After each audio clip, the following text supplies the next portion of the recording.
Alors, imaginons que vous n'êtes pas élu à la prochaine présidentielle. Est-ce que vous pensez sincèrement qu'une élection puisse changer quoi que ce soit? Non, parce que si vous voulez, vous êtes en train de dire un truc qui est très important, que je dis toujours, c'est que la plupart des Français pensent que le vizir est bon, le calife est bon, mais que le vizir est pas bon. Et la constitution de la cinquième est une énorme merde, depuis le départ.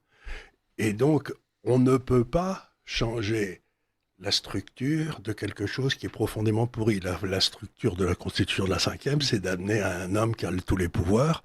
Et si par hasard cet homme n'est pas compétent, idiot ou n'importe quoi, ou corrompu, ce qui est probablement le cas de notre président actuel, eh bien, ça ne peut pas marcher. Donc on a fait une espèce de constitution qui était vaguement valable pour De Gaulle, mais tous les autres, donc il faut changer la constitution complètement. Donc la première des choses qu'il faut changer, il faut prendre deux mesures. La première, qui est toute simple à prendre, c'est rendre la parole au souverain, c'est-à-dire qu'il ait le droit d'imposer un ordre du jour. Il dit, bah, j'aimerais qu'on parle de, je sais pas, par exemple, l'immigration. Allez, c'est un sujet qui a l'air d'intéresser les Français. Mais vous remarquerez que le système politique refuse d'en parler depuis je sais pas combien de temps. Et puis le deuxième, c'est de dire, bah, les fonctionnaires ont le droit de se présenter aux élections, mais s'ils sont élus, ils ne retournent jamais dans la fonction publique. C'est fini. Donc vous prenez ces deux mesures et à ce moment-là, vous changez la nature du système